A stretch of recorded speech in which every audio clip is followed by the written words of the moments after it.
Hello students, আশা করি তোমরা ভালো আছো। আমিও ভালো আছি। আমি তোমাদের ডালিয়া ম্যাম চলে এলাম তোমাদের সেকেন্ড সেমিস্টার সিইউ। দেখতে পাচ্ছ CU second semester major Bengali আরো একটু নতুন ক্লাস নিয়ে। তোমরা সবাই জানো আমি ইতিমধ্যে তোমাদের বহুব্রী সমাস আলোচনা করছি। আগের দিন তোমাদের বহুব্রী সমাসের শুধুমাত্র দুটো ভাগ নিয়ে কথা বলেছি। আজকে আমার তৃতীয় পর্বে আমি আরো দুটো ভাগ নিয়ে তোমাদের সামনে চলে এসেছি। ক্লাস শুরু করার আগে তোমাদের ইনফরমেশন দিয়ে রাখতে চাই যে আমাদের জ্ঞানজ্যোতি কোচিং সেন্টারের তরফ থেকে তোমাদের সিলেবাস অন্তর্ভুক্ত যা টপিক রয়েছে প্রতিটা টপিকের উপরে উন্নত মানের নোটস দেওয়া হচ্ছে।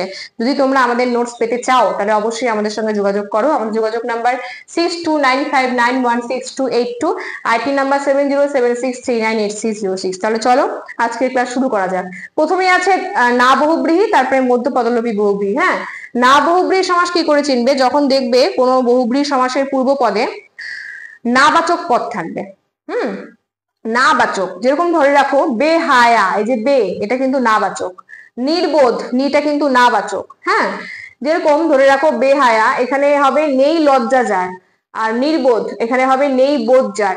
সমাস বাক্য করতে গিয়ে কিন্তু আমাকে নেইটা আনতেই হবে। নেই না আনলে কিন্তু না বহুব্রীহি সমাসের সমাস বাক্য হবে না। এই যে বে, এই কথাটার জন্য আমি নেই আনলাম, নি এই কথাটার জন্য আমি নেই আনলাম। সুতরাং পূর্বপদে থাকা যে নাবাচক আছে পদ, তার জন্য আমার কি বসলো এখানে? তার জন্য আমার এখানে বসে গেল নেই।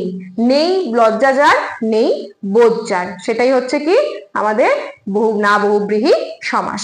এবার চলে আসছি মধ্যপদলোপী বহুব্রীহি সমাস। মধ্যপদলোপী বহুব্রীহি সমাস কি? যখন দেখবে যে বহুব্রীহি সমাসের মধ্যপদ লোপ পায় তাকেই মধ্যপদলোপী কর্মধারয় সমাস বলে।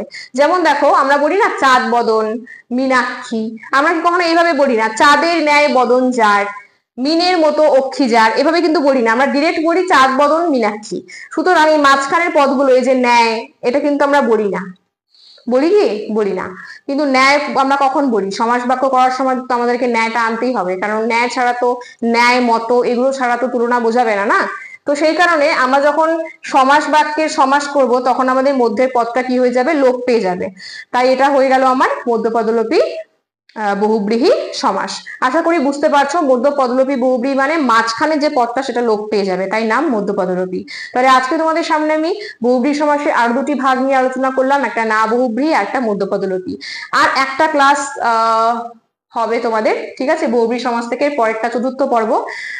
সেখানে তোমাদের আমি বহুব্রীহি সমাসটা কিন্তু শেষ করে দেব, শেষ পর্ব হবে। হ্যাঁ, তো তোমরা যারা আমার সমাসের ক্লাসগুলো এখনো দেখোনি, একদম প্রথম থেকে দেখো, পর পর দেওয়া আছে প্রত্যেকটা ক্লাস। ইতিমধ্যেই বেশ কয়েকটা সমাস হয়ে গেছে, উদাহরণ সহ শ্রেণীবিভাগ বুঝিয়েছি।